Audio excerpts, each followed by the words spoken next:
Yeah.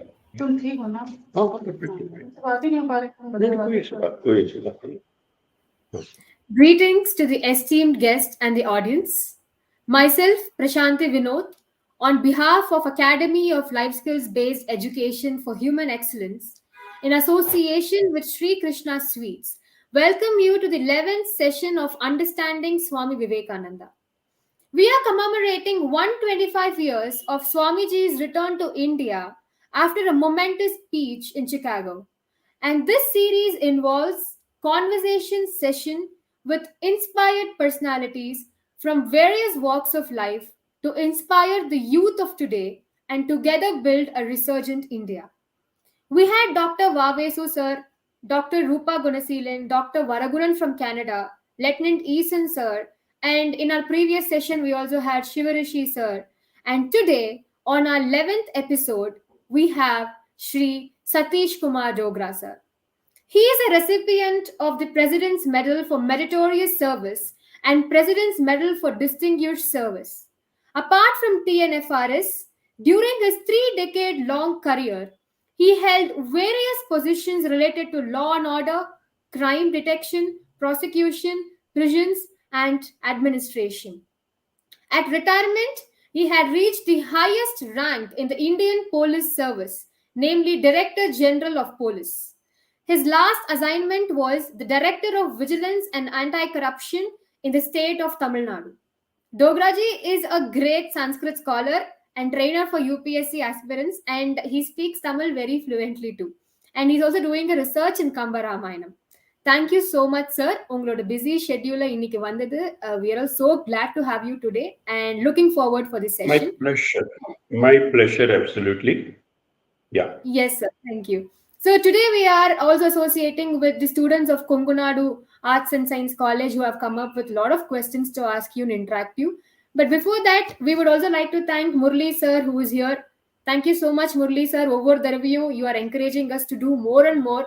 And today we have Dogra sir and we are so much waiting to converse with him and get the insights. And before we move on to the conversation with sir, we would like to hear a few words from you, sir. Over to you. ரொம்ப சந்தோஷம்மா. வாரம் வாரம் இது ஒரு அற்புதமான ஒரு assignment.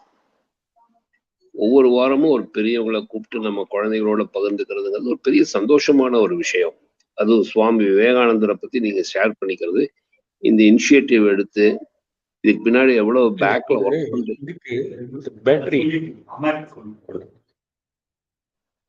இதுக்கு பின்னாடி பேக்ல எவ்வளவு ஒர்க் பண்ண வேண்டி இருக்கு எல்லாமே எனக்கு தெரியும்.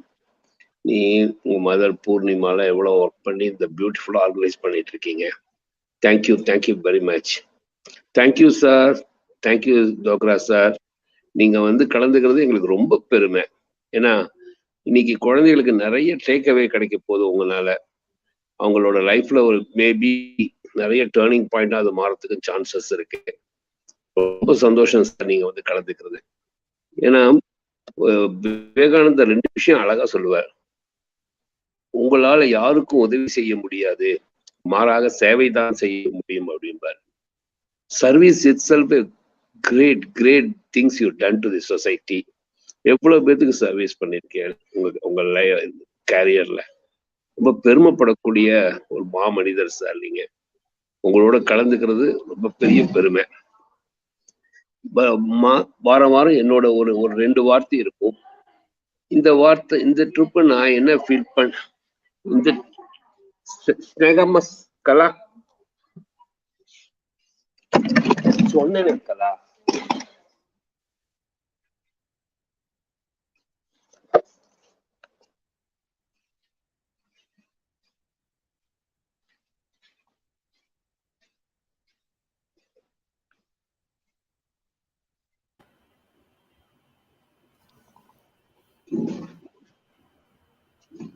Sir, are we audible to you?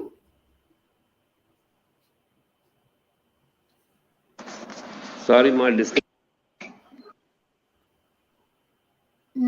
No problem, sir. Sorry, ma. Disconnected. Yes, sir. No problem. It happens. In the trip, today I want to tell one thing, ma. உனக்குள்ள ஏதாவது யூஸ்வலா நம்ம விவேகானந்தரை பத்தி ரெகுலரா எக்கோ இருக்காமா? இல்ல சார், கரெக்டா இருக்கு, கேக்குது சார். ஒவ்வொரு வாரமும் விவேகானந்தரை பத்தி பேசிட்டு இருக்கோம். அவர் ஒரு வார்த்தை சொல்றாரு, எனக்கு ரொம்ப சந்தோஷமா இருக்கு. நம்ம விவேகானந்தரை பேசுறதை விட விவேகானந்தரா மாறுறது எப்படி, அது எவ்வளவு பெரிய விஷயம். அவர் சொல்றாரு, உனக்குள்ள அளவற்ற ஆற்றலும் அளவற்ற அறிவும் வெல்ல முடியாத சக்தியும் இருக்கிறது என்று நீயும் நினைப்பேயானால் அந்த சக்தியை உன்னால் வெளியே கொண்டு வர முடியுமானால் நீயும் என்னை போல் ஆக முடியும். என்ன ஒரு ஸ்டேட்மெண்ட்.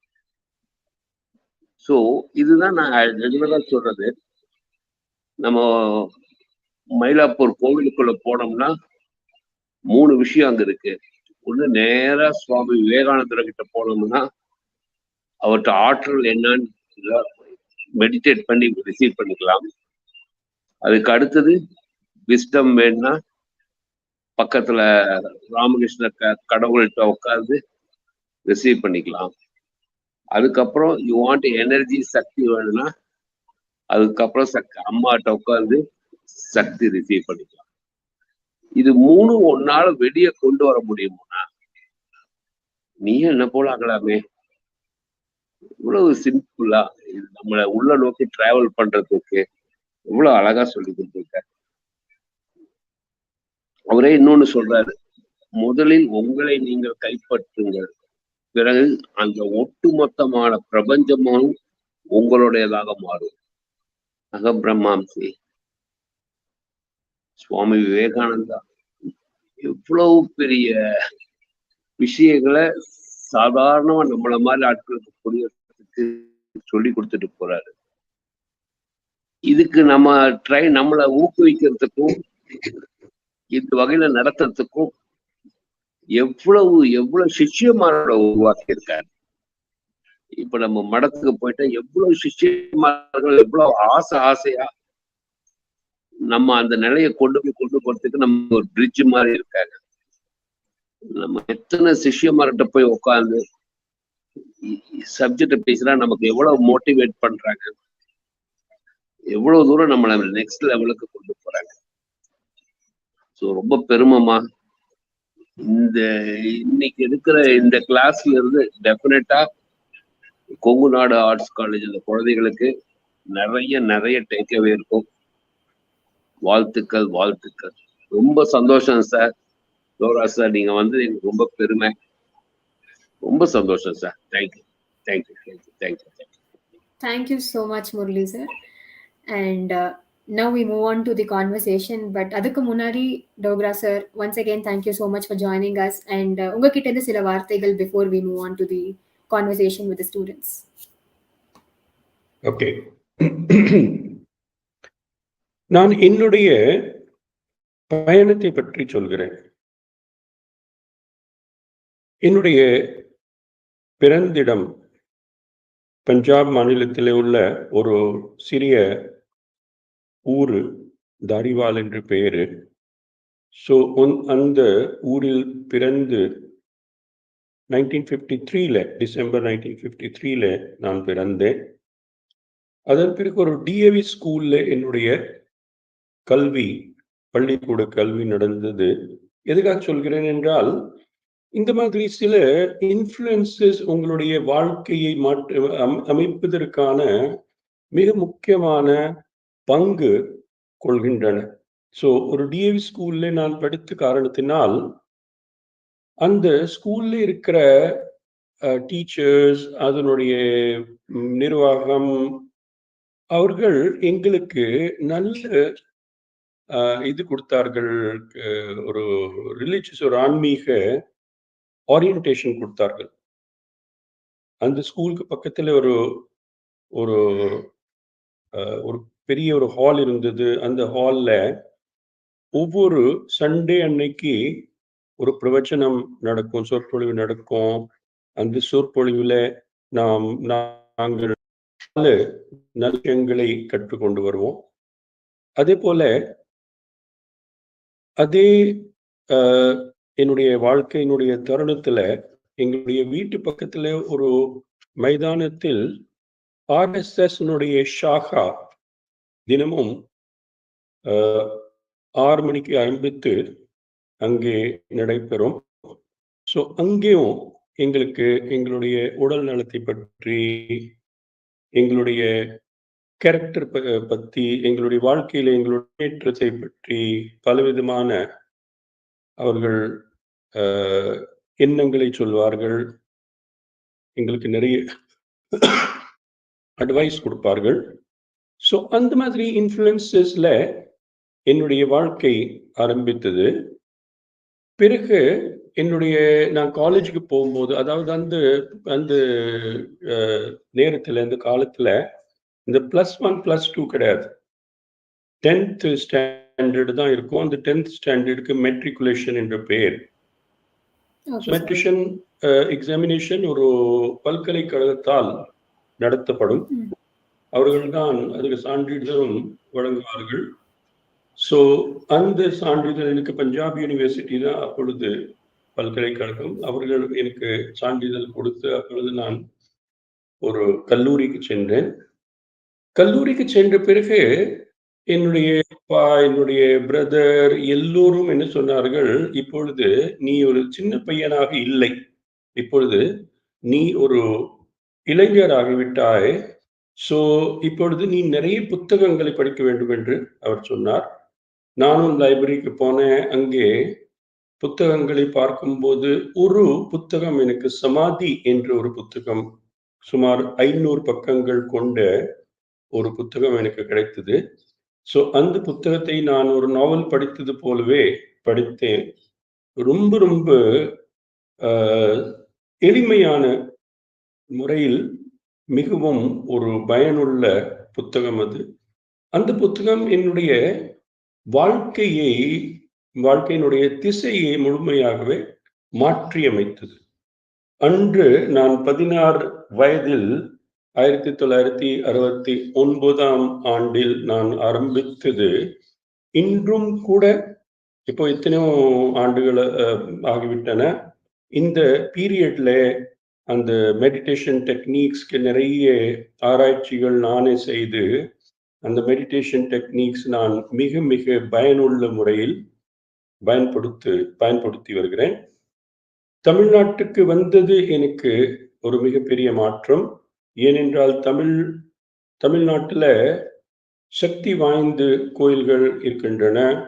அந்த கோயில்களுக்கு நம்ம சென்று அங்கே உட்கார்ந்து கொண்டோமானாலே நமது மனநிலை மாறிவிடுகிறது. ஸோ நிறைய கோயில்களுக்கு செல்வேன், அங்கே நிறைய விஷயங்களை நான் கற்றுக்கொள்வேன். அதுவும் குறிப்பாக 1996 2000 வரை தஞ்சை டிஐஜி ஆக இருந்தபோது நான் அங்கே தினமும் பிரேதீஸ்வரர் கோயிலுக்கு போவேன். அங்கே சிவனுக்கு முன்னாடி உட்கார்ந்து 15 நிமிடங்கள் மெடிடேஷன் செய்வேன்.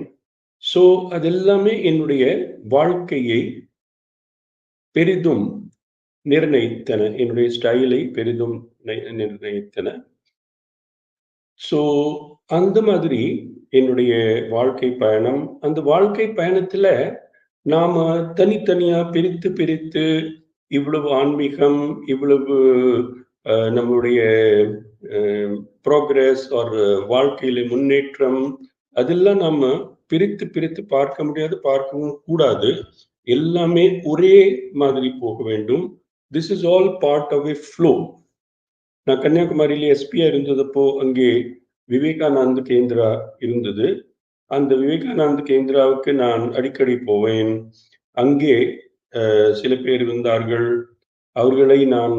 அவர்களுடன் உட்கார்ந்து பல விஷயங்களை கற்றுக்கொள்வேன். அங்கிருந்து சுவாமி விவேகானந்தனுடைய புத்தகங்களை கொண்டு வந்து படிப்பேன். பல விஷயங்களை கற்றுக்கொண்டேன். ஸோ அந்த மாதிரி என்னுடைய வாழ்க்கை பயணம் ஆரம்பித்து அப்படி போச்சு. ஸோ இன்று இந்த வயதுல நான் இப்போ 68 எனக்கு வயது. ஸோ இந்த வயதுல என்னாலே சமுதாயத்துக்கு என்னென்ன செய்ய முடியும்? நான் கற்றுக்கொண்டு இந்த ஆன்மீக விஷயங்கள், மற்ற விஷயங்களை எப்படி மற்றவர்களுடன் பகிர்ந்து கொள்ள முடியும் என்பதை நான் முயற்சி செய்கிறேன். ஸோ அதனால தான் பூர்ணிமா அவர்கள், பிரசாந்தி அவர்கள் என்னை இந்த மாதிரி நீங்கள் இந்த உரையாடலுக்கு வர முடியுமா அப்படி கேட்டபோது நான் உடனே வருகிறேன் என்று ஒப்புக்கொண்டேன். அதுக்கு காரணம், இப்படி நாம செய்யும் போது என்ன இருக்கோம்னா, அதிலே அந்த நம்மளை கேட்பவர்களில் எத்தனை பேர் மனதில் மாற்றம் ஏற்படும் என்பதை நாம் யூகிக்க முடியாது. ஏனென்றால் எனக்கும் இதே மாதிரி நடந்தது. எனக்கு நன்றாக நினைவிருக்கிறது. நான் பள்ளிக்கூடத்தில் படித்துக் கொண்டிருந்த போது ஒருவர் வந்தார். அவருக்கு மொழி பிரச்சனை கொஞ்சம் இருந்தது. அவராலே சரியாக ஹிந்தி பேச முடியவில்லை. அவர் மகாராஷ்டிராக்காரர் நினைக்கிறேன். ஸோ நாங்க சின்ன சின்ன பசங்க நிறைய சிரித்தோம். எங்களுக்கு இது ஒரு நல்ல காமெடியாக இருந்தது. ஆனால் அவர் சொன்னது மனதின் ஏதோ ஒரு மூலைக்குள் பதிவாகி பிற்காலத்தில் அவர் சொன்ன விஷயங்கள் எனக்கு திசை காட்டின. ஸோ அந்த மாதிரி நடக்கிறது.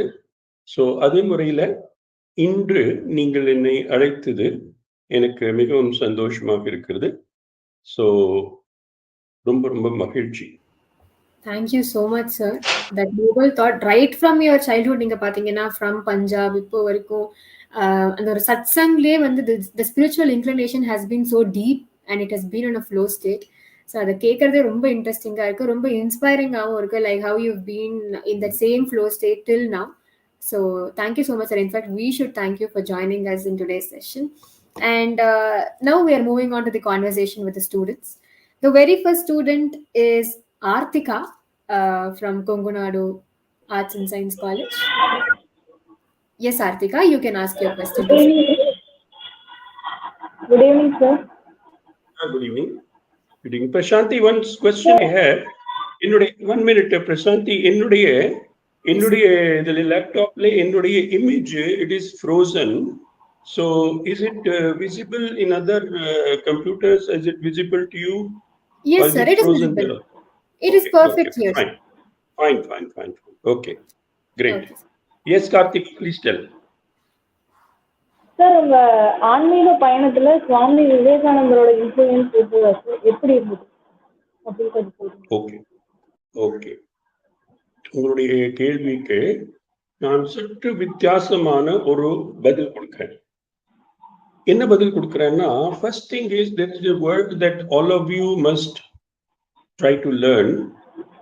The word is eclectic.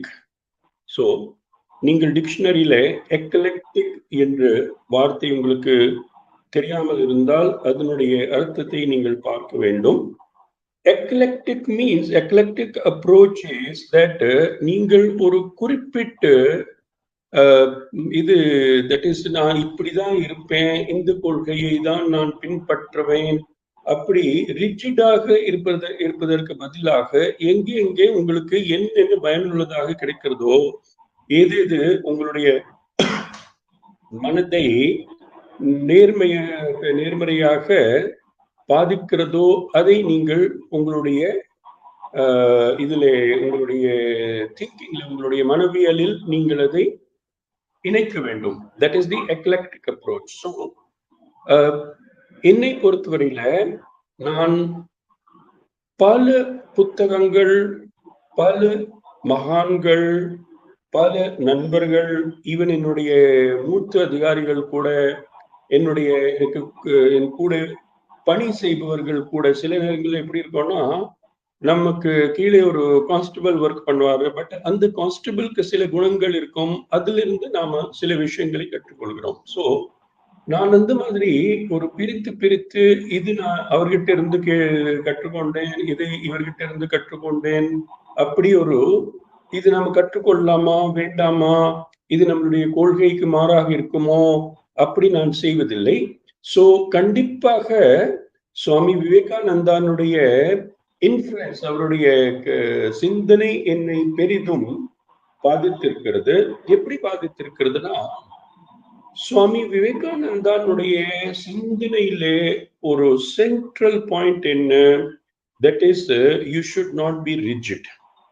So அதனாலதான் நான் என்ன சொல்றேன், Swami Vivekanand is the link between ancient and modern. That is why where he is very great. So அவரு நம்மளுடைய அந்த பன்மை மிக்க கலாச்சாரத்தையும் நாம் கற்றுக்கொள்ள வேண்டும். அதே நேரத்துல விஞ்ஞானத்தை, நவீன இந்த எண்ணங்களையும் நாம கற்றுக்கொள்ள வேண்டும். அதையும் நாம் இரண்டையும் நாம் இணைத்து இன்டிகிரேட் செய்து ஒரு வாழ்க்கை முறையை நாம் அமைக்க வேண்டும் என்பது விவேகானந்த் அவர்களின் கொள்கை. ஸோ அதுல இப்போ எந்தெந்த இடத்துல நான் எது எது கற்றுக்கொண்டேன், எது எது என்னுடைய இதுல இப்போ மனதுல எந்தெந்த பகுதி எந்தெந்த புத்தகத்திலிருந்து வந்தது அப்படி நான் ஒரு அனலைஸ் செய்ய ஆரம்பித்தால், அப்படி பிரித்து பிரித்து நான் சொல்ல ஆரம்பித்தால், அப்போ அது சரியான ஒரு அணுகுமுறையாகவே இருக்காது. பட் டெஃபினெட்லி அவருடைய புத்தகங்கள் என்னுடைய திங்கிங், என்னுடைய சிந்தனை முறையில் பெரிதும் பாதித்தன என்பதை நான் சொல்ல முடியும். நான் உங்களுக்கு ஒரு ஆலோசனை சொல்கிறேன். என்ன ஆலோசனை சொல்கிறேன்னா, see there is a very nice book. அதனுடைய புக்கினுடைய முன்னுரையில ஒருவர் ரொம்ப அழகா என்ன எழுதுறாருன்னா, he said a book is an instrument to think with. A book is an instrument to think with. அதாவது ஒரு புத்தகம் சிந்திப்பதற்கான ஒரு கருவி. சோ அதே மாதிரி நாம் என்ன செய்ய வேண்டும் என்றால், நாம் சுவாமி விவேகானந்தனுடைய அந்த புத்தகம் ஒன்று நாம் கையில் எடுத்துக்கொண்டோமானால், அப்பொழுது நாம் ஒரு பேராகிராஃப் படிக்க வேண்டும். அந்த பேராகிராஃப்ல இருக்கக்கூடிய அந்த கான்டென்ட்ஸ் நாம் நம்மளுடைய மனதிற்குள் அப்படியே சுற்று வைக்க வேண்டும். அப்படி நாம் சுற்று வைக்கும் போது என்ன ஆகும் என்றால், அந்த எண்ணங்கள் நமது மனதில் இருக்கிற எண்ணங்களுக்கு ஒரு they'll produce an echo. Okay, so நமது எக்ஸ்பீரியன்ஸ், நமது அனுபவங்களுக்கு அதுல இருந்து ஒரு வைப்ரேஷன் கிடைக்கும். அதுதான் ஒரு right style of reading someone like Swami Vivekanand. Suppose இப்போ சுவாமி விவேகானந்தனுடைய புத்தகத்தை எடுக்கிறோம், அது படிக்கும் போது அதுல ஏதாவது ஒரு வார்த்தை about discipline, about spirituality அப்படி இருக்கும்போது டக்கென்று அதுக்கு ஒரு கோடு போட்டு அதை மனப்பாடம் செய்வது, அது ஒரு சரியான முறை அல்ல என்பது என்னுடைய அணுகுமுறை. என்னவென்றால், நாம் அதை படித்து நாம் அதை நம் மனதிற்குள் புரட்டி அதுல இருக்கிற ஐடியாஸ் நாம எக்ஸாமின் செய்ய வேண்டும். இதுல என்னென்ன எனக்கு ரெலவெண்டா இருக்கிறது, எது என்னை that is what are the ideas that convince me, is there something that doesn't convince me? அப்போ சுவாமி விவேகானந்த் சொல்கிறார் என்ற காரணத்தினாலேயே நாம் எப்படியாவது கைகளை கூப்பி இதுதான் ஏற்றுக்கொண்டுதான் ஆக வேண்டும் என்று அணுகுமுறை சரியில்லை என்று என்னுடைய அபிப்பிராயம். ஸோ சுவாமி விவேகானந்தனுடைய என்கிட்ட அவருடைய கம்ப்ளீட் ஒர்க்ஸ் இருக்கின்றன. ஸோ அந்த கம்ப்ளீட் ஒர்க்ஸ் நான் என்ன பண்ணுவேன், அவ்வப்போது ஒரு புத்தகத்தை எங்கேயோ நான் ஓப்பன் பண்ணுவேன். அப்படி ஓப்பன் பண்ணிட்டு ஒரு பேராகிராஃப் படிப்பேன். அந்த பேராகிராஃப்ல இருக்கிற எண்ணங்களை என்னுடைய மனதிற்குள் நான் அப்படியே சுற்ற வைப்பேன். அது சுற்றும் போது எங்கேயோ போய் அவருடைய எண்ணங்கள் என்னுடைய அனுபவங்களை போய் ஒரு இது பண்ற மாதிரி, லைக் இனிஷியலைசிங் அண்ட் இது பண்ற மாதிரி, அதுக்கு ஒரு சக்தி கொடுக்கிற மாதிரி அப்படி வரும். So this would be my advice to all of you, not become rigid. அவர் என்ன சொல்கிறாரோ அதை நாம ஒரு கொட்டேஷன், எங்கிருந்து ஒரு கொட்டேஷன் எடுத்துட்டு மனப்பாடம் பண்ணி அதை நம்ம பேசிக்கொண்டே இருப்பது, ஒவ்வொரு ஸ்பீச்லயும் அதை பற்றி பேசுறது, அப்படி நம்ம செய்தால் நமக்கு சுவாமி விவேகானந்தனுடைய சிந்தனையினுடைய பலன் முழுமையாக கிடைக்காது. சோ அவருடைய எண்ணங்களை, அவருடைய சிந்தனைகளை படித்து அது மேலே நாம அதுல ஒரு there is a word they say chewing the cud. chewing the cud என்னன்னா, ஒரு மாடு இருக்கிறது. இந்த மாடு முதல்ல என்ன செய்யும், நிறைய இது கிராஸ் தின்றுவிடும். தின்று பிறகு அது ரொம்ப நேரம் அதை அப்படியே வாய்க்குள்ள அதை சின்ன சின்ன சின்ன சின்ன பீஸா ஆக்கி அதுக்கப்புறம் அது உட்கொள்ளும். ஸோ அந்த மாதிரி we must follow this process of chewing the cud, because Vivekananda is not like some physics book or chemistry book or history book that அதுல இருந்து நாம ஃபேக்ட்ஸ் எடுத்துட்டு சரி இந்த புக் இப்ப படிச்சாச்சு, இதுல இது இருக்குது இது இருக்குது இது இருக்குது. Not like that. as I said, it is an instrument to think with. நீங்கள் அந்த புத்தகத்தை வைத்து உங்களுடைய எண்ணங்களை நீங்கள் you must put them into, இது நம்ம தோசை மாவு அரைக்கிறோம் இல்ல, அந்த தோசை மாவு அரைக்கிற மாதிரி நமது அனுபவங்களை, நமது எண்ணங்களை, நமது குழப்பங்களை நாம அவருடைய எண்ணங்களை வைத்து நாம மாவரைக்கிறது மாதிரி செய்தால் நமக்கு பல தெளிவுகள் கிடைக்கும் என்று நான் சொல்வேன். Right, sir. Especially the point that we should be rigid. எவ்வளோ ஃப்ளெக்சிபிளாக இருக்க முடியுமோ we should be that flexible and we should not be rigid. And I guess these are wonderful insights that we can get from this particular answer. A little correction, one small correction. You see, நமக்கு எதில் நாம் ரிஜிடாக இருக்கோம், எதில் ஃப்ளெக்சிபிளாக இருக்க போகிறோம் என்பது நமக்கு தெரிய வேண்டும். ஓகே, இப்போ நான் ஃப்ளெக்சிபிளாக இருக்க வேண்டும் என்று சொல்லிவிட்டு காரணத்தினால் எல்லாவற்றிலும் நாம் ஃப்ளெக்சிபிளாக இருக்கலாம் என்பது கிடையாது. எப்படி இருக்குதுன்னா, இப்போ for example let us say that we come to know that ஒரு குறிப்பிட்ட நம்ம சுவாமி விவேகானந்தையே விட்டு விடுவோம். ஒரு சாதனையாளரை பற்றி நமக்கு என்ன தெரிகிறது, அவர் காலையிலே 3 மணிக்கு எழுந்திருக்கிறாரு, எழுந்திருத்து அவர் யோகா செய்கிறார், மெடிடேஷன் செய்கிறார், இப்படி எல்லாம் செய்கிறார். அப்போ அதுல ரிஜிடிட்டி எந்த அளவுக்கு இருக்கும், அவர் செய்வது போல நாம நல்ல நேரத்தில் ஏர்லி நாம் எந்திரிக்க வேண்டும் என்பது ரிஜிடிட்டி. யோகா செய்ய வேண்டும், மெடிடேஷன் செய்ய வேண்டும், அதில் நாம் எந்த ஒரு இதுவும் அட்ஜஸ்ட்மெண்ட்டும் செய்யக்கூடாது என்பது ரிஜிடிட்டி. சப்போஸ் இங்க நேற்று ஒரு சீரியல் வந்து கொண்டிருந்தது, முந்தா நாள் ஒரு பார்ட்டி இருந்தது, அதுக்கு முன்னாடி ஒரு உறவினர் வந்திருந்தாரு, அதனால அந்த யோகாவும் இல்லை, மெடிடேஷனும் இல்லை. ஸோ அந்த அளவுக்கு ரிஜிடிட்டி இருக்க வேண்டும். பட் ஃபிளெக்சிபிலிட்டி எதில் இருக்க வேண்டுமானால், சப்போஸிங் அந்த ஆள் 3 மணிக்கு எந்திருக்கிறாருன்னா நாமும் 3 மணிக்கு தான் எந்திருப்போம் என்பது தேவையில்லை. The point is, essential point is we should get up early so that we get time to start our day early, we get time to do exercise, etc. So அப்படி ஒரு காம்பினேஷன், ஒரு balancing of rigidity and flexibility, அப்படிதான் நான் சொல்றேன். Right, sir, definitely. So thank you so much for the insights, sir. And now we move on to the next question, and it is by Soumya.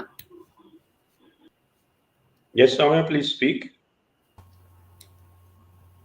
Sir, good evening, sir. Good evening. Sir, my question is, Swami Vivekananda நம்ம நாட்டின் ஒற்றுமைக்கு ஒரு சிறந்த எடுத்துக்காட்டா விளங்கியிருக்காரு. But nowadays we see lots of difference in opinion. நீங்கள் ஒரு காவல்துறை அதிகாரியாக இருந்திருக்கீங்க, அது மட்டும் இல்லாம ஆன்மீகத்திலையும் நிறைய ஆர்வம் கொண்டு நிறைய படிச்சிருக்கீங்க. இப்போ எங்களை மாதிரி இருக்கிற ஸ்டூடெண்ட்ஸ்க்கு நீங்க தரணும்னு நினைக்கிற அட்வைஸ் என்ன சார்? ஓகே, நான் இப்போ உங்களுக்கு நான் சுவாமி விவேகானந்த அவர்களின் ஒரு புத்தகத்திலிருந்து ஒரு சின்ன பேசேஜ் நான் படித்து காமிக்கிறேன். ஸோ அந்த ஒரு this is a passage about disputes. So இந்த புக்னுடைய பேர் பக்தி ஆர் டிவோஷன். பக்தி ஆர் டிவோஷன் அப்படிங்கிறதுல நான் முதலில் ஆங்கிலத்தில் படிப்பேன், அதுக்கப்புறம் நான் இதனுடைய மொழிபெயர்த்து செய்து விளக்கி கூட சொல்கிறேன். ஸோ ஆங்கிலத்தில் அவர் என்ன சொல்கிறார்?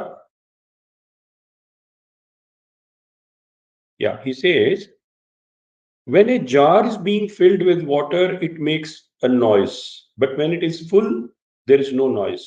So the very fact of these disputations and fighting among sects shows that they do not know anything about religion. Religion to them is a mere mass of frothy words to be written in books.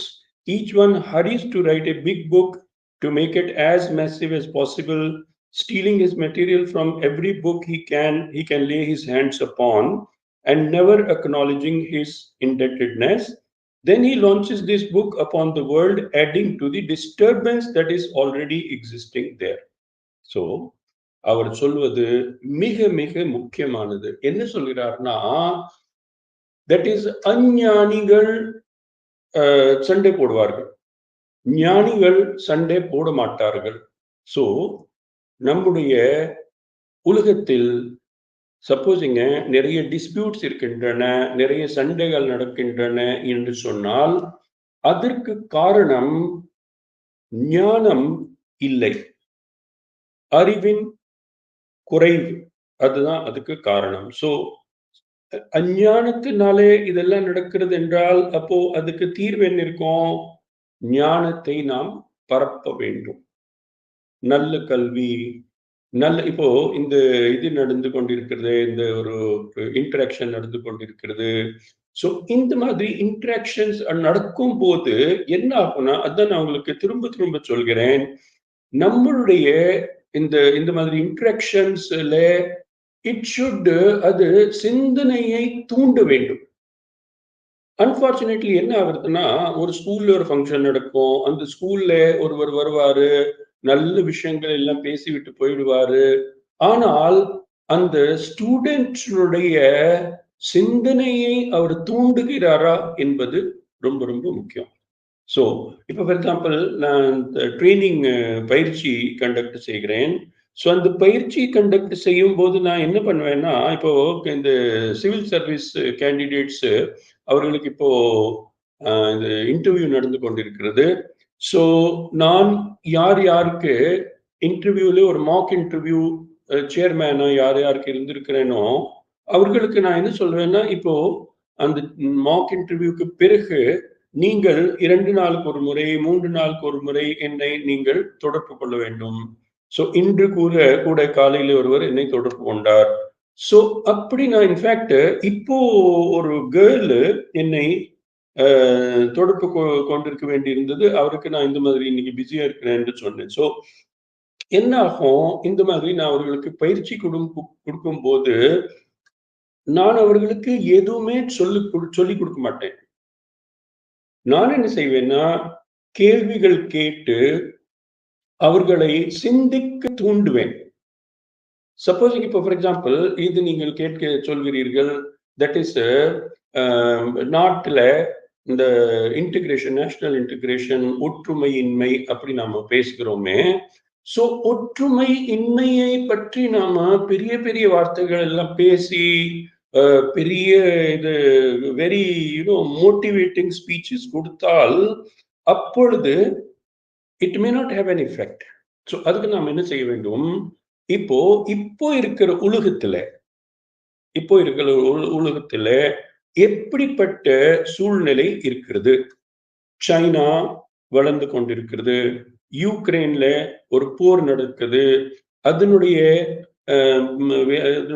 விளைவாக இந்த விலைவாசி எல்லாம் கூடிக்கொண்டே போகிறது, oil கிடைக்க மாட்டேங்குது, அந்த மாதிரி பல பிரச்சனைகள் வந்து கொண்டிருக்கின்றன. ஸோ அந்த மாதிரி ஒரு சிச்சுவேஷன்ல நமது நாடு ஒரு பலசாலியான நாடாக இருந்தா தானே நமக்கு பாதுகாப்பு. அப்படிங்கிற உணர்வு நாம் அவர்களுக்கு கொடுத்து விட்டோமானால் அப்பொழுது அவர்கள் சண்டை போட மாட்டார்கள். சப்போஸ் இப்போ ஒரு கிராமத்துல 2-3 சகோதரர்கள் இருக்கிறார்கள்.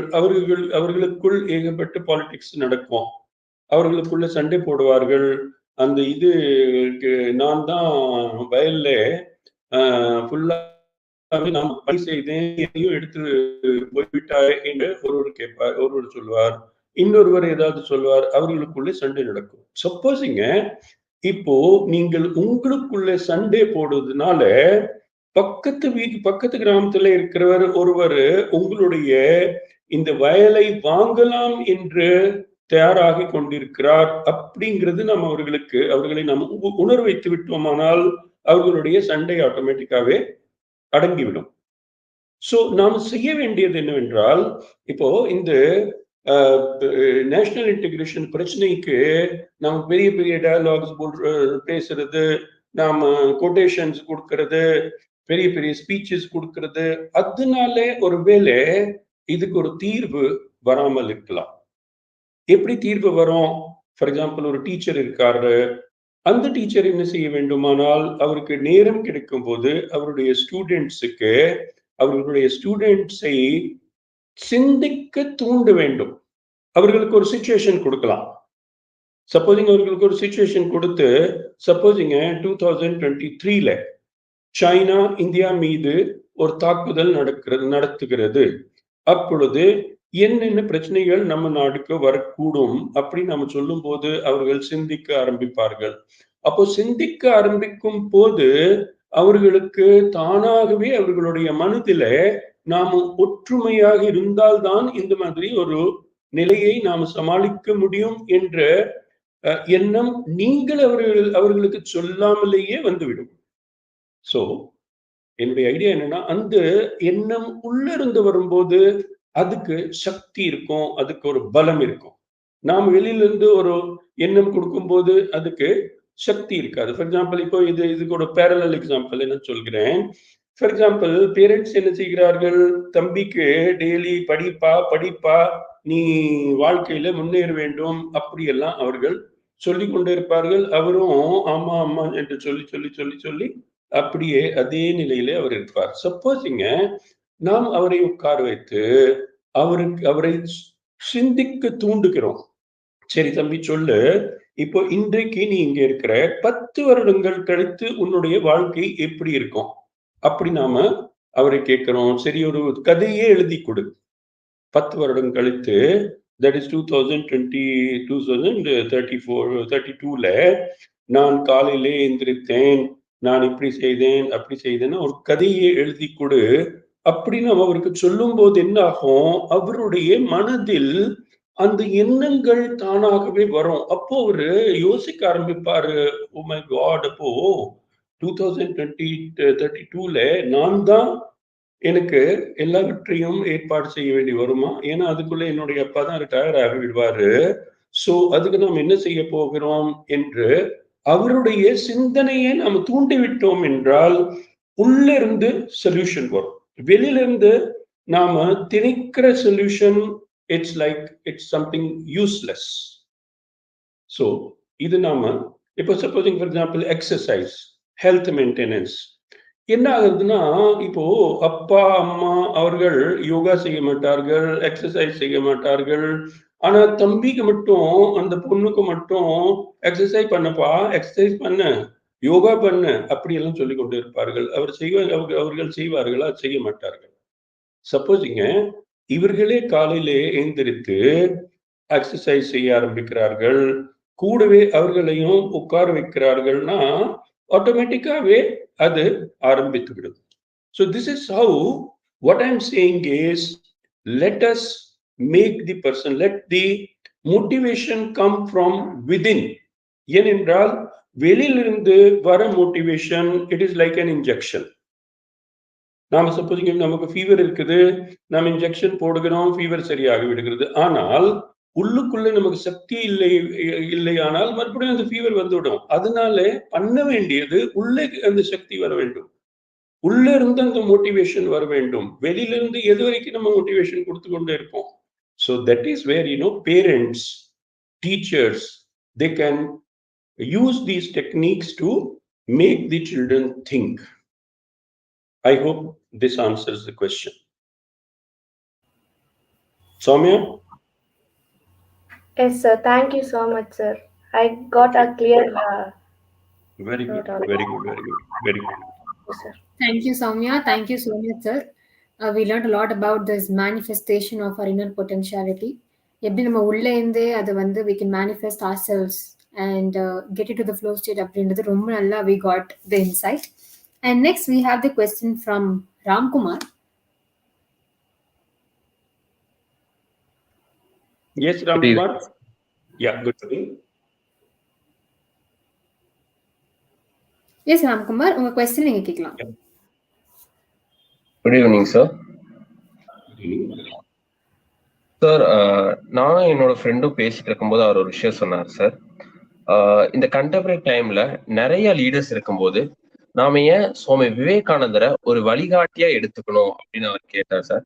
அப்ப எனக்குமே என்ன தோணுச்சுன்னா, அவர் வாழ்ந்த டைம்ல டிஃப்ரெண்ட் சேலஞ்சஸ் இருந்திருக்கும். பட் இப்போ காலம் கம்ப்ளீட்டா சேஞ்ச் ஆயிடுச்சு சார். ஸோ அந்த காலத்துல இருந்த அவருடைய அனுபவங்களை வச்சு இந்த காலத்து பிரச்சனைகளை நம்ம எப்படி சால்வ் பண்ண முடியும்னு எனக்கு ஒரு கேள்வி வந்தது சார். இத பத்தி உங்களுடைய கருத்து என்ன சார்? ஓகே, நியாயமான கேள்விதான்.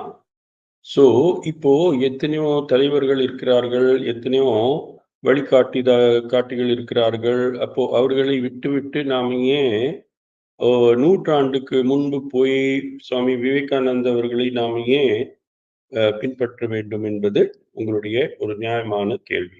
அதுக்கு நான் பதில் கொடுக்கும்போது நான் முன்பு சொன்னதே மீண்டும் நான் சொல்ல விரும்புகிறேன்.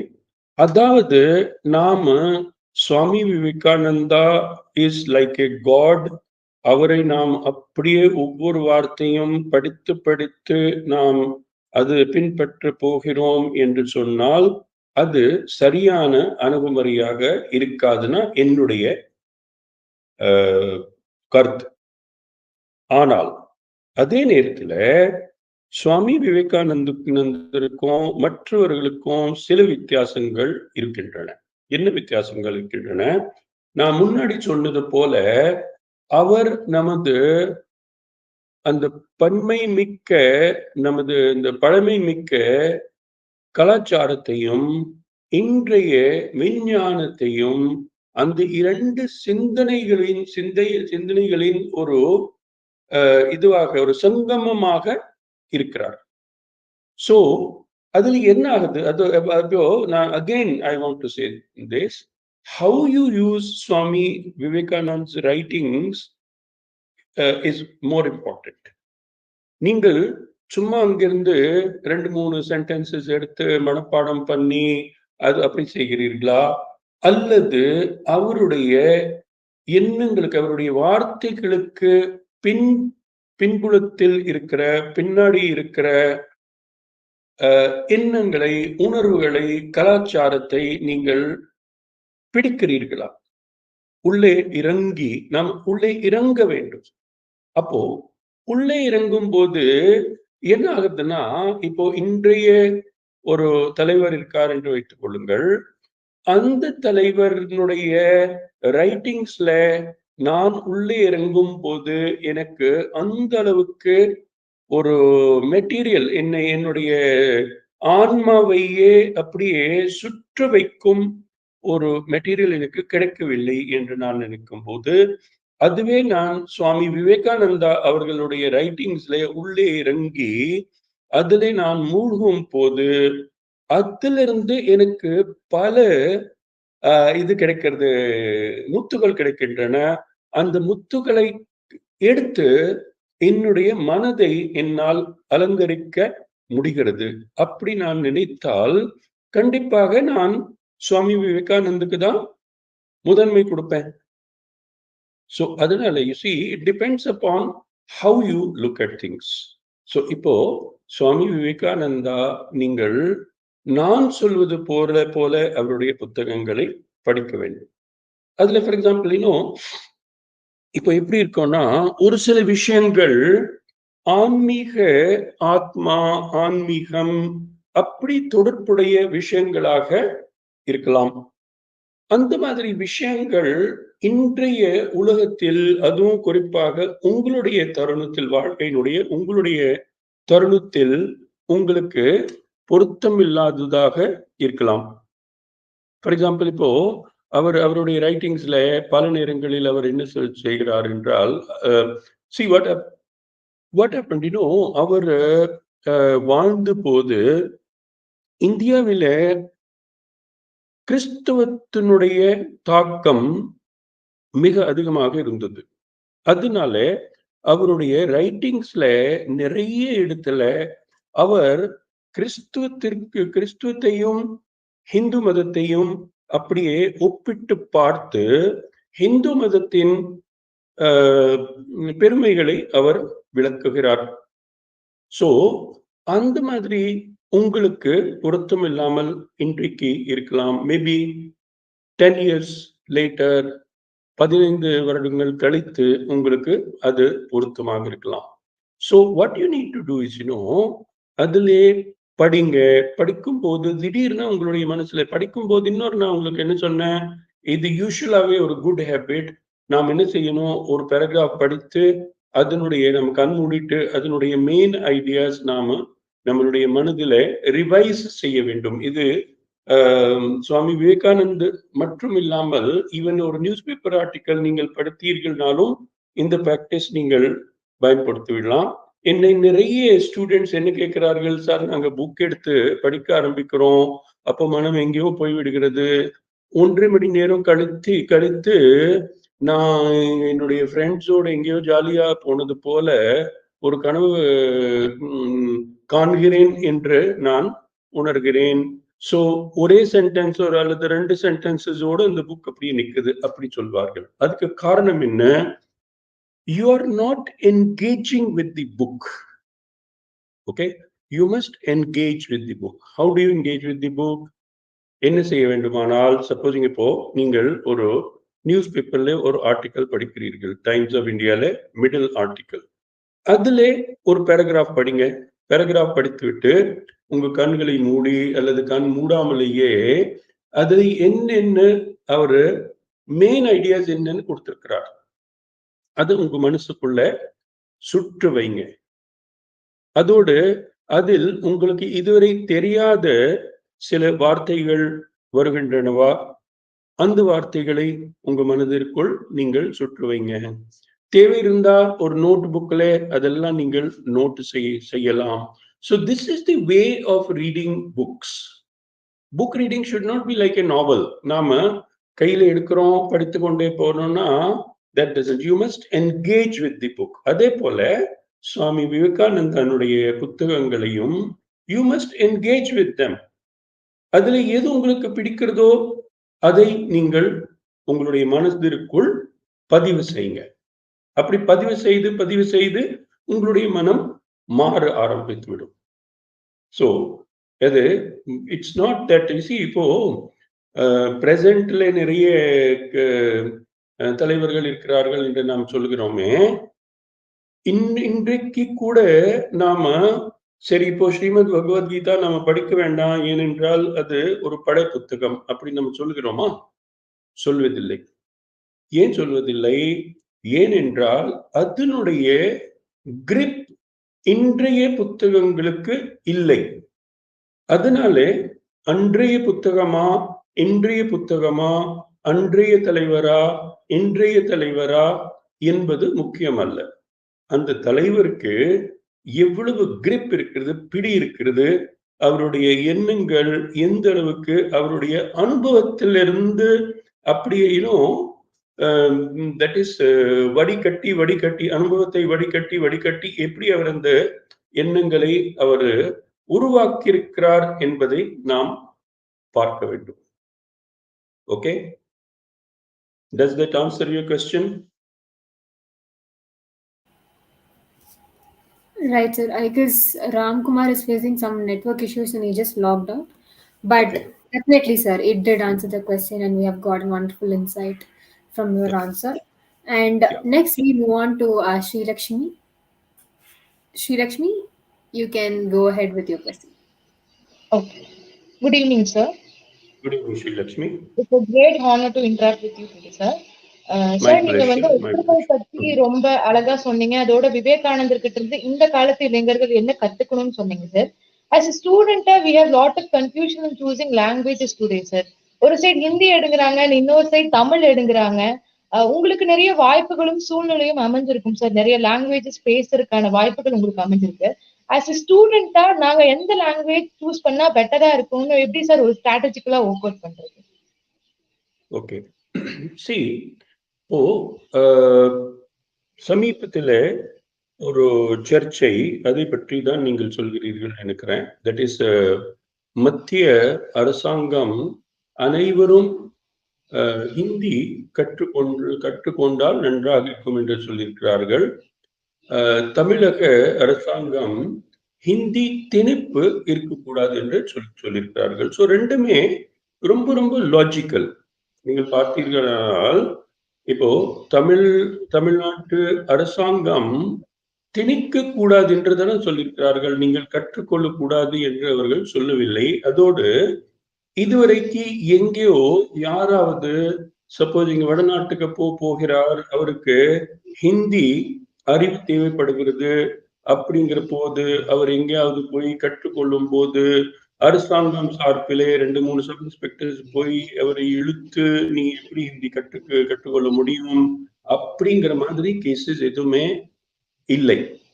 ஸோ அதனால நமது அரசாங்கம் ஹிந்தி கற்றுக்கொள்வதற்கு எதிராக இருக்கிறது என்பது அல்ல. அதே போல மத்திய அரசாங்கமும் எப்படியாவது உன்னுடைய கழுத்துல நான் ஹிந்தி திணித்து தான் ஆவேன் என்பது போல சொல்லவில்லை. அது ஒரு பாயிண்ட் நம்ம மனதில் வைத்துக் கொள்ள வேண்டும். ஸோ இரண்டுமே மத்திய அரசாங்கமும் தமிழக அரசாங்கமும் they are both very reasonable. So அதை நாம இழுத்து ஒரு சர்ச்சையாக்குவது தட் இஸ் நாட், அது தேவையில்லாததுதான் என்னுடைய இது இம்ப்ரெஷன். ரெண்டாவது நான் என்ன சொல்றேன்னா, இப்போ இந்த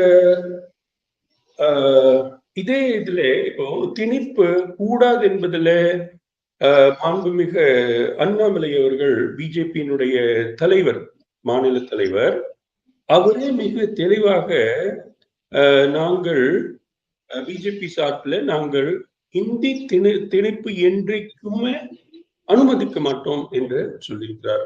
அதனால ஒரு தட் இஸ் பாஜகனுடைய பிரசிடென்டே மாண்புமிகு அண்ணாமலை அவர்களே இவ்வளவு தெளிவாக இங்கே நாங்கள் திணிப்பு அனுமதிக்க மாட்டோம் என்று சொல்லும் போது திணிப்பை பற்றி நாம பயப்படக்கூடாது.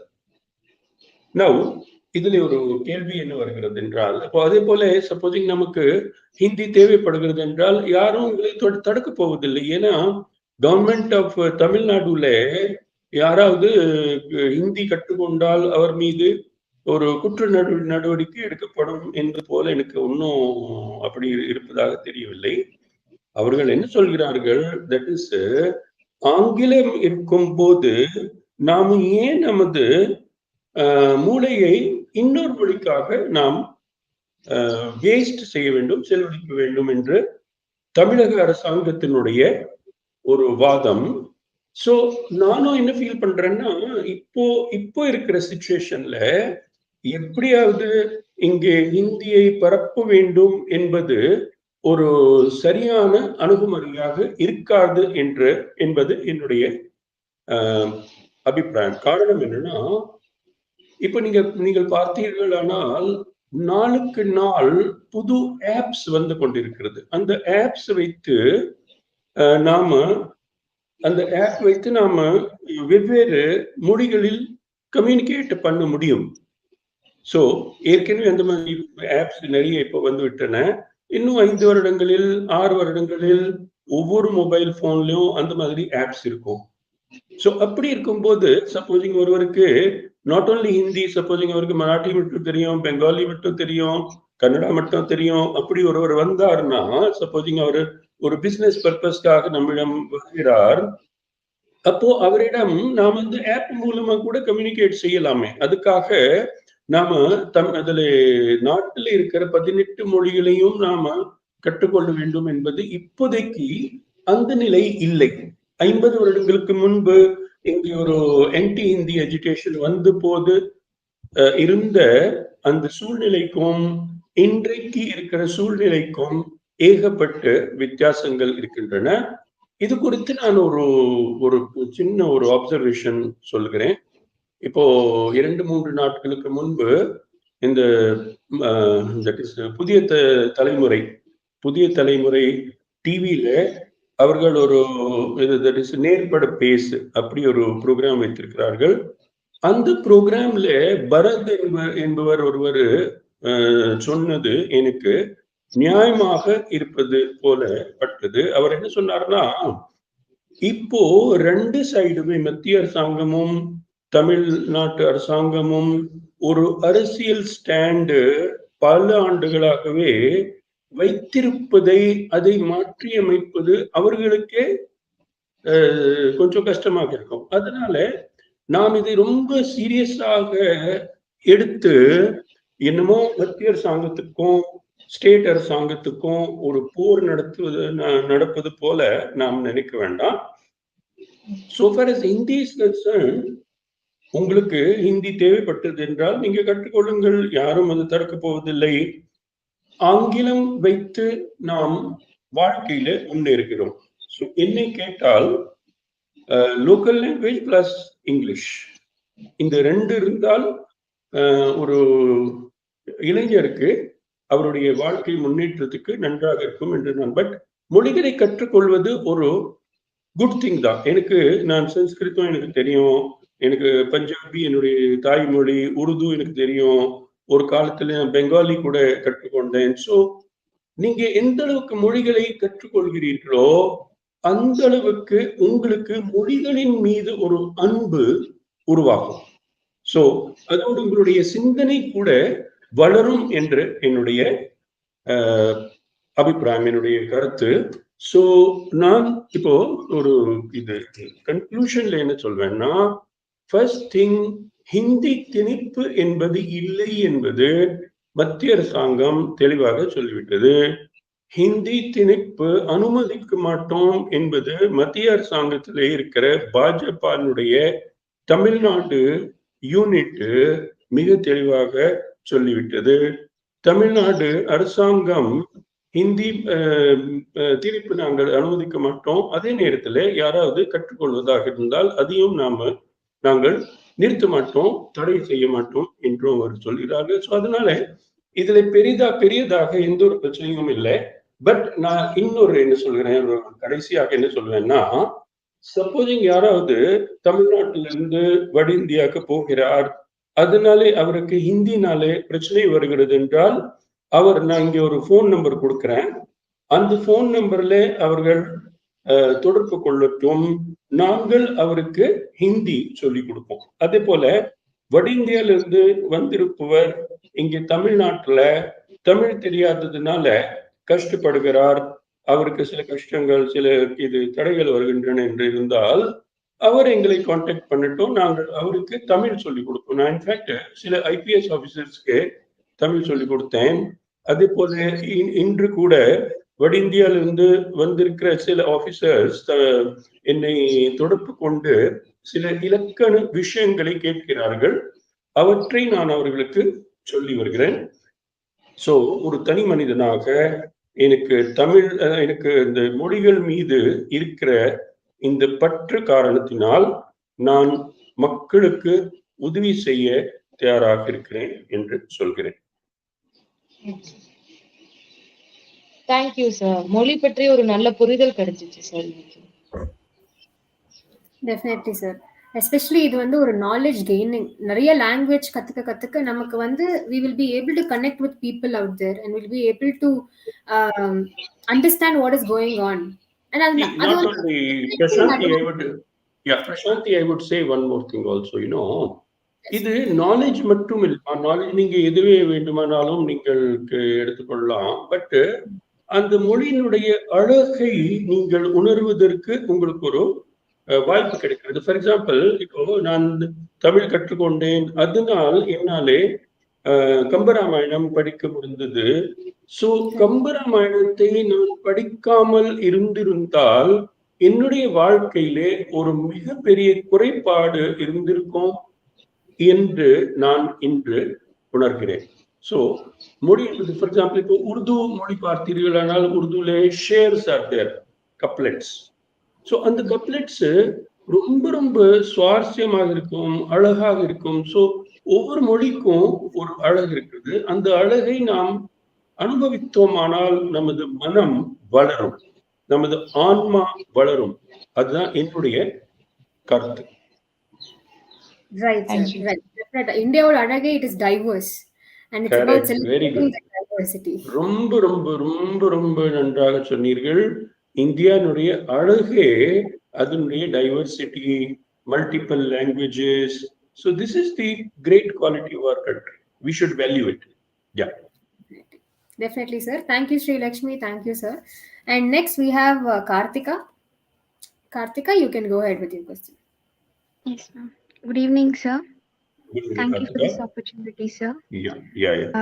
As you very well know, Swami Vivekananda has said that take up one idea, make that whole idea your life, think of it, dream of it, and live on that idea. He has said this, sir.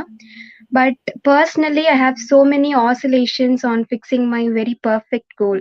Like ஒரு நிமிஷம் இந்த aim நம்மளுக்கு கரெக்டா இருக்கும் அப்படின்னு தோணுதுங்க sir, அடுத்த நிமிஷமே வந்து இந்த பாத் கரெக்டா இருக்கும், அப்படி so many oscillations, sir. So my question to you is, how do people generally make themselves clear about their right ambition and the right path that they must choose, sir? Very good. Excellent question. See, again, I want to take you back to what I said earlier. You know, ஒரு பக்கம் சுவாமி விவேகானந்தருடைய சிந்தனைகளுக்கு ஒரு நிலைத்தன்மை இருக்கிறது, ஒரு permanence இருக்கிறது. இன்னொரு பக்கம் என்ன இருக்கிறதுனா, அவர் வாழ்ந்த உலகத்திற்கும் இன்றைய உலகத்திற்கும் வித்தியாசம் இருக்குது. அது மட்டும் இல்லாமல் நான் வாழ்ந்த உலகத்திற்கும் நீங்கள் எல்லாம் வாழ்ந்த உலகத்திற்கும் பல வித்தியாசங்கள் இருக்கின்றன. ஃபார் எக்ஸாம்பிள், என்னுடைய பீரியட்ல நான் குழந்தையாக இருந்த போது அல்லது மாணவனாக இருந்த போது 4-5 ஆப்ஷன்ஸ் மட்டும்தான் இருந்தன. ஒரு ப்ரொஃபஸர் ஆகலாம், டாக்டர் ஆகலாம், இன்ஜினியர் ஆகலாம், லாயர் ஆகலாம், அந்த மாதிரி, அல்லது பிசினஸ் ஸ்டார்ட் பண்ணலாம். ஸோ அந்த மாதிரி 4-5 ஆப்ஷன்ஸ். இப்போ உலகம் மாறிக்கொண்டே இருக்கிறது. அதோடு என்ன ஆகும்னா, அன்றைக்கு டிகிரிஸ்க்கு தான் இம்பார்ட்டன்ஸ் இருந்தது. நீங்கள் 3-4 டிகிரிஸ் வாங்கிவிட்டால் உங்களுக்கு வேலை கிடைத்துவிடும். இன்றைக்கு டிகிரிஸ்க்கு இம்பார்ட்டன்ஸ் இல்லாமல் இருக்கலாம். உங்களுக்கு அந்த குறிப்பிட்டு அவர்களுக்கு ஒரு நிறுவனத்துக்கு தேவை ஸ்கில் இருந்தால் அவர்கள் உங்களுக்கு வேலை கொடுப்பார்கள். அந்த ஸ்கில் இல்லையானால் உங்களுக்கு வேலை கொடுக்க மாட்டார்கள். சப்போஸிங் நீங்கள் ஒரு பிஹெச்டி படித்திருக்கிறீர்கள், அவருக்கு தேவை ஒரு டைப்பிஸ்ட். அப்போ டைப்பிங் ஸ்பீட் உங்களுக்கு குறைவாக இருந்தால் உங்களுடைய அந்த பிஹெச்டியை அவர்கள் புறக்கணித்து ஒரு +2 படித்திருக்கிற இளைஞரை அவர்கள் எடுத்து விடுவார்கள். So world is changing. So நாம் என்ன செய்ய வேண்டுமானால், இப்போ ஒரு பக்கம் அவர் சொன்னது அதனுடைய நாம் எசன்ஸ் எடுத்துக்கொள்ள வேண்டும். எசன்ஸ் என்ன இருக்குதுன்னா, அவருடைய எசன்ஸ், அவர் சொன்னதின் எசன்ஸ் என்ன, you must focus on one திங்ங்கிற போது அந்த காலத்துல வாழ்க்கையினுடைய முழு வாழ்க்கையினுடைய ஒரே உத்தேசம் கூட இருக்கலாம். ஃபார் எக்ஸாம்பிள், இப்போ ஆன்மீகத்தில் சாதனை செய்வது அப்படி முழு வாழ்க்கையினுடைய ஒரு உத்தேசமாக அன்றைக்கு இருந்திருக்கலாம். இன்று அப்படி இல்லாமல் இருக்கலாம். இன்று நீங்கள் படிக்கும் போது படிக்கிறீர்கள், அதுக்கப்புறம் நீங்கள் வேலைக்கு போகும்போது அதுல நீங்கள் ஃபோக்கஸ் செய்ய வேண்டியிருக்குது. அதுக்கப்புறம் அந்த வேலையை நீங்கள் மாற்றுகிறீர்கள், அப்போ இன்னொரு வேலையில் நீங்கள், ஸோ அப்படி மாறிக்கொண்டே போக வேண்டியிருக்கும். இப்போ நானும் ஃபார் எக்ஸாம்பிள் என்னுடைய பீரியட்ல, என்னுடைய பணி காலத்துல என்னுடைய அந்த பணி எப்பவுமே மாறிக்கொண்டே இருக்கும். ஒரு நாள் நம்ம போலீஸ் டிபார்ட்மெண்ட்ல இருப்போம், கொஞ்ச நாள் கழிச்சு ஃபயர் சர்வீஸ்க்கு அனுப்புவார்கள், அப்போ ப்ராசிக்யூஷனுக்கு அனுப்புவார்கள், அப்போ பிரிசன் டிபார்ட்மெண்ட்க்கு அனுப்புவார்கள்.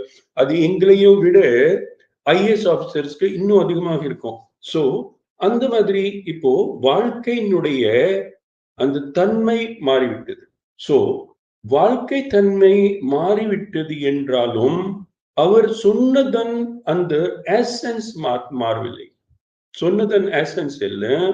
தட் இஸ், நீங்கள் எது செய்ய போகிறீர்களோ அதை உங்களுடைய வாழ்க்கையினுடைய உங்களுடைய அன்றாட வாழ்க்கையினுடைய நீங்கள் ஒரு சென்டர் மாதிரியே நீங்கள் கொண்டு வர வேண்டும். இன்ஃபேக்ட் இதுவே நான் பல தடவை செய்திருக்கிறேன். ஃபார் எக்ஸாம்பிள், நான் இதுல என்னுடைய படிப்பெல்லாம் முடித்த பிறகு ஒரு பல்கலைக்கழகத்திலே ஒரு வேலைக்காக நான் போனேன். அப்போ என் கூட இருப்பவர்கள், பிகாஸ் இங்கே பஞ்சாப்ல எப்படி இருக்கோம்னா பல்கலைக்கழகத்துல இருக்கிற டிபார்ட்மெண்ட்ல எம்ஏ டீச்சிங் மட்டும் தான் இருக்கும். ஸோ அதனாலே அவர்கள் யூஸ்வலா 40-45 வயதுக்காரர்களை தேடுவார்கள். அவர்கள் PhD படித்திருக்க வேண்டும், அவர்களுக்கு 10 வருடங்கள் எக்ஸ்பீரியன்ஸ் இருக்க வேண்டும், அப்படியெல்லாம் அவர்கள். ஸோ என் கூட இருப்பவர்கள் நிறைய பேரு, நீ எதுக்கு அங்கே வேஸ்டா போகிறாய், உங்களுக்கு இந்த வேலை கிடைக்காது என்று சொன்னார்கள். நான் என்ன செய்தேன், நான் ஒரு 1 வீக்கு தொடர்ந்து என்னைய கேள்விகளை கேட்டு கேட்டு கேட்டு கேட்டு அதுக்கு பதில் யோசித்து அங்கே நான் போகும்போது என்னென்ன கேள்வி அவர்கள் கேட்டார்களோ அதுக்கு எல்லாவற்றுக்கும் ரெடி பதில் என்னிடம் இருந்தது. அதுதான் விவேகானந்தா சொல்கிறார், throw your self into the task. இப்போ ஃபார் எக்ஸாம்பிள் சிவில் சர்வீஸ் ட்ரைனிங்க்கு நான் ட்ரைனிங் கொடுத்து கொண்டிருக்கிறேன். ஸோ அவர்களுக்கு நான் என்ன சொல்கிறேன்னா, இப்போ நேற்று கூட நான் ஒருவரிடம் பேசி கொண்டிருந்தேன். அப்போ அவரிடம், சரி டெல்லிக்கு போய் எங்கே தங்க போகிறாய் என்று கேட்டேன். அவரு முதல்ல என்ன நினைத்திருப்பார், இவருக்கு நான் எங்கே தங்குறேன் என்பதில் என்ன இன்ட்ரெஸ்ட் அப்படின்னு நினைத்திருப்பார். பட் நான் அவருக்கு என்ன சொன்னேன்னா, அங்கே போய் சப்போஸிங்க உங்களுடைய ஃப்ரெண்ட்ஸோடு நீங்கள் ஹிந்தியில பேசி கொண்டிருந்தால் அப்போ இன்டர்வியூக்கு போகும்போது உங்களுடைய இங்கிலீஷ் ஃப்ளோ பாதிக்கும். ஸோ நீங்கள் ஒரு இடத்துல நீங்கள் போய் தங்கினீர்களானால் அங்கே இந்த மாதிரி டிஸ்டர்பன்ஸ் இருக்கக்கூடாது என்று நான் அவருக்கு ஆலோசனை சொன்னேன். So this is very important. இன்னொரு எக்ஸாம்பிள் நான் உங்களுக்கு சொல்கிறேன். நான் தமிழ்நாட்டுக்கு வந்தேன், தமிழ் கற்றுக்கொண்டேன். இங்கே ஒரு கண்டிஷன் இருந்தது, தட் ஒரு தமிழ் எக்ஸாம் நாம் எழுத வேண்டும். அப்பொழுது ஒரு ப்ரொஃபிஷியன்சி டெஸ்ட் இன் தமிழ் என்று ஒன்று இருந்தது. ஸோ இந்த ப்ரொஃபிஷியன்சி டெஸ்ட்ல எப்படி இருக்கும்னா, அதில் நீங்கள் தேர்ச்சி பெற்றுவிட்டால் உங்களுக்கு 1000 ரூபாய் பரிசு, ஸ்பெஷல் பரிசு கிடைக்கும். அது நான் வந்து வரை யாருமே அந்த பரிசை வாங்கினதில்லை. ஸோ நான் என்ன சொன்னேன், நான் இந்த பரிசை வாங்க போகிறேன்.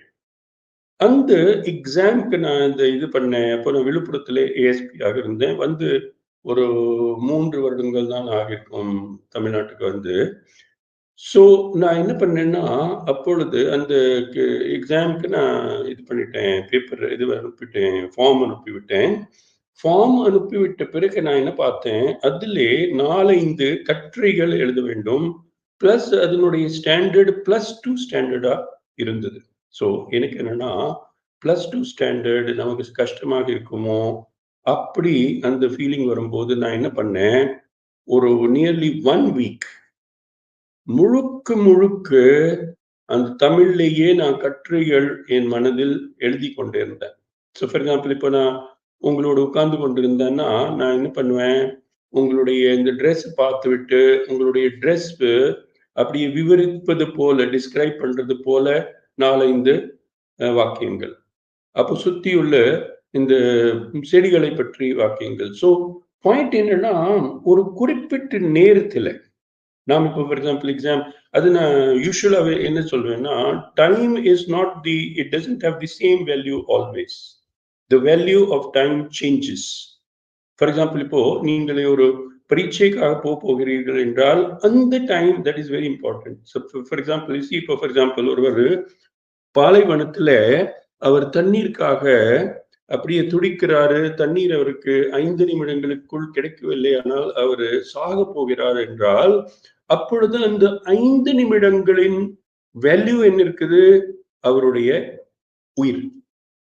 அதே நேரத்துல இன்னொரு சந்தர்ப்பத்துல என்ன இருக்கும், நீங்க சப்போஸ் நீங்க சிவில் சர்வீஸ் எக்ஸாம் எழுதினீர்கள், ரிசல்ட் வந்து விட்டது அல்லது ரிசல்ட் வரப்போகிறது, அப்பொழுது நீங்கள் 10 days எங்கேயோ போய் உங்களுடைய டைம் ஃபுல்லா வேஸ்ட் பண்ணி விட்டாலும் ஒண்ணுமே ஆகாது. So time the value of time changes. இப்போ for example, ஒரு கிரிக்கெட்டர் கிரீஸ்லே நின்று கொண்டிருக்கிறார், அவருக்கு செஞ்சுரி வரப்போகிறது, 95 ரன்கள் வந்து விட்டன.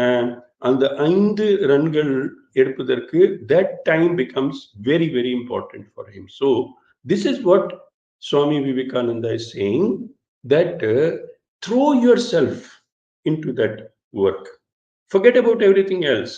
இப்போ உங்களுக்கு அதுக்காக நீங்கள் எப்பொழுதும் அப்படி இருக்க வேண்டும் என்று அவசியம் இல்லை. பிகாஸ் எப்பவுமே எப்படி இருந்தீங்கன்னா அப்போ உங்களுடைய மூளை வளர்ச்சி பாதிக்கும். அப்போ இட் வில் கிரியேட் ஒரு வரம்பு மாதிரி இதுவும் பண்ணக்கூடாது. சி, நம்மளுடைய மூளையினுடைய ஒரு தன்மை என்னென்றால், நாம் எந்த அளவுக்கு அதை நிறுத்துகிறோமோ அந்த அளவுக்கு அதனுடைய செயல்பாடுகள் பாதிக்கும். நான் இது படிக்க மாட்டேன், இது பண்ண மாட்டேன், இது பண்ண மாட்டேன்னா மூளை வளர்ச்சி வராது. ஸோ ஆல்வேஸ் நாம் இதே மாதிரி இருக்க வேண்டாம். பட் சப்போஸிங் ஒரு வாரம் கழித்து ஒரு எக்ஸாம் இருக்கிறது, முக்கியமான எக்ஸாம் இருக்கிறது, அந்த நேரத்துல கம்ப்ளீட்டா உங்களுடைய வேலையில மூழ்கி விடுங்க. அதுதான் சுவாமி விவேகானந்தானுடைய அந்த advice.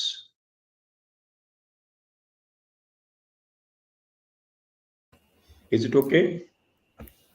Yes, sir. Thank you, sir. Thank you so much, sir. Yeah. And on behalf of all of my students from my college, I would like to thank you so much for this opportunity. And I personally feel amazed by seeing your Tamil speaking ability, sir. First time ஒரு non-Tamil person வந்து இவ்ளோ அழகா தமிழ் பேசி பாக்குறேங்க sir. ரொம்ப ஹாப்பியா இருக்குங்க sir. நான் தமிழ்நாட்டுல ஆல்மோஸ்ட் 37 இயர்ஸ் இப்போ இருந்திருக்கிறேன். ஸோ 37 ஆண்டுகளில் நான் இந்த அளவுக்கு தமிழ் கற்றுக்கொள்ளவில்லை. ஆனால் அப்பொழுதுதான் ஒரு பிரச்சனையாக இருந்திருக்குமே தவிர கற்றுக்கொண்டது ஒரு விஷயமாக இல்லை.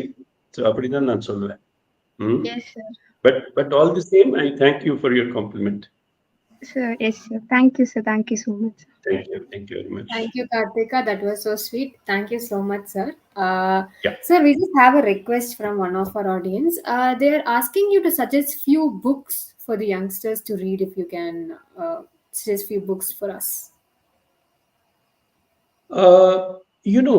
I would like them to select their books. Again, my style is very different. My style is you should something should stir you internally. Suppose நான் உங்களுக்கு ஒரு புக் கொடுத்து புக் படிங்க அப்படி சொன்னால், ஒருவேளை அந்த புக்ல உங்களை ஸ்டர் பண்ணக்கூடிய, உங்களுக்கு ஒரு ஷேக் கொடுக்கக்கூடிய எலிமெண்ட் இல்லாமல் இருக்கலாம். So I never suggest any books to anyone. நான் என்ன சொல்கிறேன், நீங்கள் ஒரு லைப்ரரிக்கு போங்க, ஒரு புக் ஷாப்க்கு போங்க, அங்கே புக்ஸ் அப்படியே ஓப்பன் பண்ணி பாருங்க. அப்போ உங்களுக்கு அந்த புக் படிக்கும் போது பார்க்கும் போது திடீரென்று இந்த புக் தான் என்னுடைய மனதை மாற்ற போகிறது அப்படி உங்களுக்கு தோன்றியதுன்னா அந்த புக் தான் உங்களுடைய book. Okay, we should as I said, even for Vivekananda also, supposing beginning இருந்து end வரைக்கும் நம்ம படித்து கொண்டே இருந்தால் that's not going to give the benefit. What we need to do is think about what he's saying. அதே போல நாம ஒரு இதுக்கு போனோம்னா அதுல சில புக்ஸ்ல என்ன செய்திருப்பார்கள், அவர்கள் ஒரு மேலோட்டமான சில ஐடியாஸ் கொடுத்திருப்பார்கள். அது படிப்பதற்கு நன்றாக இருக்கும், ஆனால் அது மனதின் ஆழத்தை தொடாது. ஸோ நாம் என்ன செய்ய வேண்டுமானால், ரொம்ப ரொம்ப முக்கியமானது ஒன்று என்னன்னா, சுவாமி விவேகானந்தா 2 புத்தகங்களை எழுதியிருக்கிறார். One is macrocosm, the other is microcosm. மேக்ரோகாஸ்ம்ங்கிறது இந்த பெரிய இந்த பிரபஞ்சம், அதுதான் மேக்ரோகாஸ்ம். மைக்ரோகாஸ்ம்ங்கிறது நம்ம மனதிற்குள்ளே இருக்கிற நம்ம உலகம். ஸோ அவர் என்ன சொல்கிறார்னா, மேக்ரோகாஸ்முக்கும் மைக்ரோகாஸ்முக்கும் ஒரு இன்டராக்ஷன் தொடர்ந்து இருந்து கொண்டே இருக்க வேண்டும். This is very very important.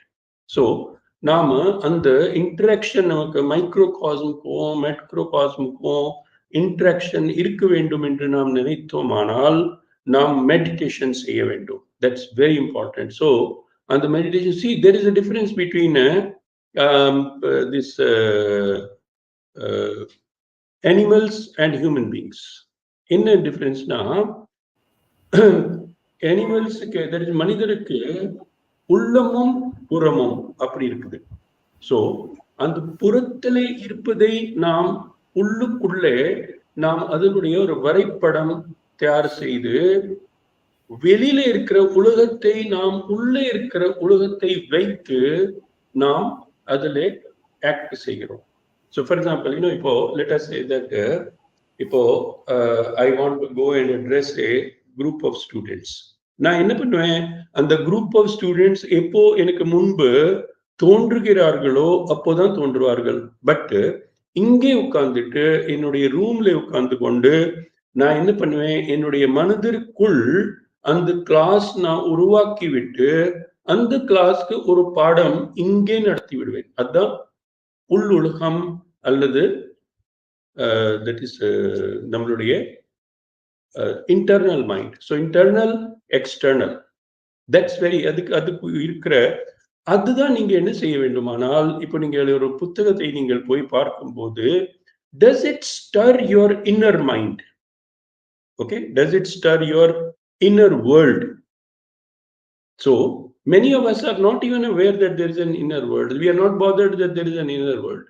That's very important. Once you start living at least for some time in your inner world, your entire style of thinking, acting, achievement எல்லாமே மாறிவிடும். Okay? Definitely, sir. Got it. So we all personally believe in connecting with certain books. So நம்மளோட thinking பொறுத்த மாதிரி இந்த book இருக்கும். We can directly connect it and that we can also apply it in our life practically. படிக்கிறது மட்டும் இல்லாம. So it depends upon, it's very subjective that what kind of books we may like. See, for example, இப்போ Prashanti, I will say one thing, இப்போ ஒரு one of your students asked that இப்போ இது நாம இப்போ இருக்கிற ஒரு லீடர் ஏன் நாம் அவரை பின்பற்ற கூடாது? Why Vivekananda? If you read Vivekananda, you will find very powerful expressions. Right. Okay, so அவருடைய ரைட்டிங்ஸ்ல சில எக்ஸ்பிரஷன்ஸ் நீங்கள் பார்க்கும்போது படிக்கும்போது அதிலே ரொம்ப ரொம்ப இது ஒரு பவர் இருக்கும். அந்த ஒரு வார்த்தை மட்டும், அந்த ஒரு எக்ஸ்பிரஷன் மட்டும் உங்களுடைய மனதிற்குள் அப்படியே கரைய வைக்க வேண்டும். This is very important. You must understand this. Today's world, there are words and words and writing and writing and writing. They're not important at all.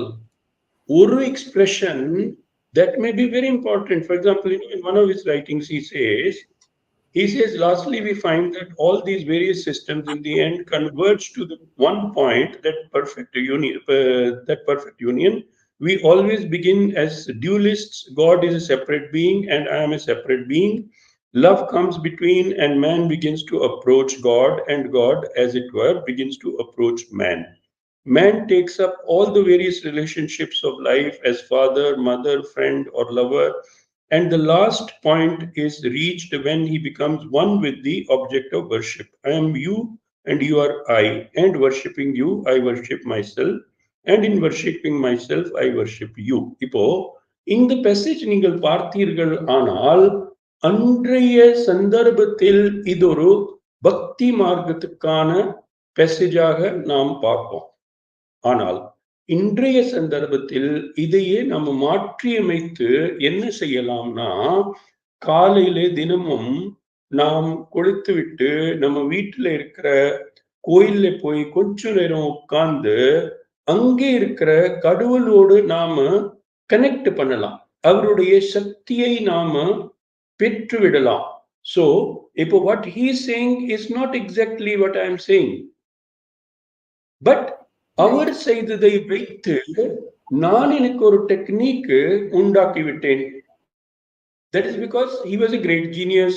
So அவர் என்ன சொல்கிறாரோ அதிலிருந்து பல எண்ணங்களை நாம் உருவாக்க முடியும்.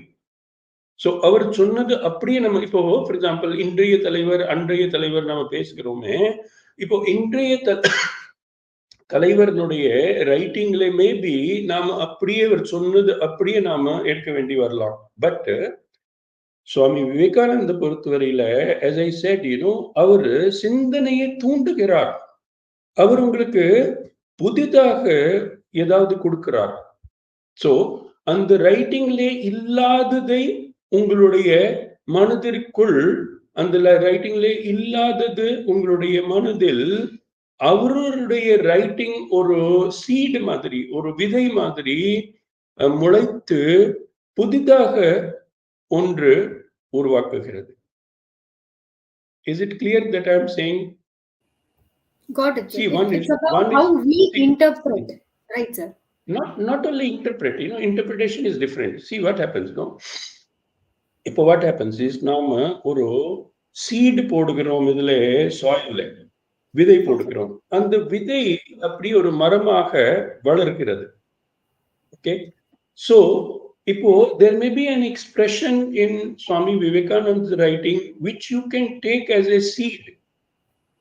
அந்த சீடு என்ன இருக்கும்னா, அந்த சீடுல என்ன சக்தி இருக்கிறது என்பது உங்களுக்கு ஆரம்பத்திலே தெரியாமல் இருக்கலாம். நான் இன்னொரு பேசேஜ் படிக்கிறேன், ஒரு இன்னொரு புத்தகத்திலிருந்து. அவர் என்ன சொல்றாரு, the seed comes out of the tree, it does not immediately become a tree, but as a period of inactivity, or rather a period of very fine unmanifested action. The seed has to work for some time beneath the soil. It breaks into pieces, degenerates as it were, and regeneration comes out of that degeneration. So ரொம்ப ரொம்ப ஒரு முக்கியமான எண்ணம் எப்படின்னா, நாம அவர் சொன்ன ஒரு வார்த்தை, ஒரு எக்ஸ்பிரஷன், ஒரு சென்டென்ஸ் அப்படி நம்ம மனதிற்குள் நாம போட்டு விடுகிறோம். அப்போ இது ஜஸ்ட் சம் ஜங்க் அப்படி நாம நினைத்தாலும், அது அந்த மண்ணுக்குள்ளே ஒரு விதை கொஞ்சம் கொஞ்சமாக அப்படியே ரெடியாகி முளைக்கிறது போல அந்த சீடு ஒரு மரமாக நமது மனதிற்குள் வளர்ந்துவிடும். Okay, so good expressions, powerful expressions, they change the world. There is one exercise that I do with some of my trainees. நான் என்ன பண்ணுவேன்னா, இப்போ for example, supposing you come as a trainee, I will just keep throwing at you positive words. I say gentle, intelligent, beautiful, confident. So what will happen, அந்த வார்த்தைகளை பற்றி நீங்கள் நினைக்கும் போது என்ன ஆகுது, அந்த வார்த்தைகள் உங்களுடைய மனதிற்குள் மண்குள் தண்ணீர் ஊறுவது போல அப்படியே ஊறிக்கொண்டே இருக்கும். ஓகே, இதோடு தொடர்புடைய ஒரு ஐடியா நான் சொல்றேன். இப்போ இன்றைக்கு உலகத்துல என்ன ஆகுது, நீங்கள் யூடியூப்க்கு போனா எல்லாமே நெகட்டிவ். ஸோ அந்த நெகட்டிவிட்டியோடு நம்மளுடைய மனம் அப்படியே நிரம்பி விடுகிறது. ஸோ நெகட்டிவிட்டிக்கு பதிலாக நாம பாசிட்டிவிட்டியோடு இந்த மனதை நாம நிரப்ப வேண்டுமானால் அதுக்காக நாம quotations, this that தேவையில்லை. Look at an expression and you say, my God, such a powerful expression.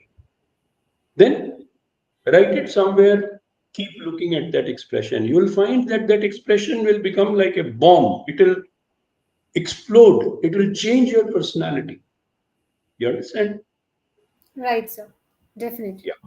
Try all these things, and all of you students, இதுல என்னுடைய email ஐடியும் I think we can give.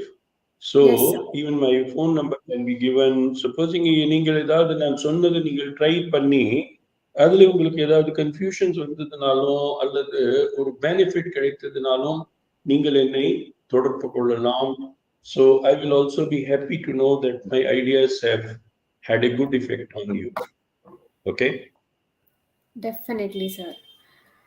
In fact, today's session was so insightful and very deep. ஒவ்வொரு கொஸ்டினுமே நம்ம இன்னைக்கு அந்த 5 questions dealt பண்ணதுமே நம்ம ரொம்ப டீப்பா போனோம். அந்த ஒவ்வொரு question, அதோட அனாலிசிஸ், ப்ராக்டிக்கலா எப்படி இம்ப்ளிமெண்ட் பண்ணலாம். So it was definitely an insightful session for all of us. One last word I would like to say, Prashanti, that is, make it your goal to go beyond mediocrity. See, this is what I keep saying all the time, that the disease of today's society is mediocrity. We are mediocre in everything. We accept mediocrity. Supposing ஒருவர் தமிழ் பேசுகிறார் என்றால் அது தமிழில் தப்பா பேசினாலும் கூட நாம் அதை ஏற்றுக்கொள்கிறோம். ஒருவர் சப்போசிங் அவருக்கு ஏதாவது நம்ம ஒரு காரியத்தை செய்தோமானால் அது அரைக்குறையாக செய்தாலும் கூட நாம் ஏற்றுக்கொள்கிறோம்.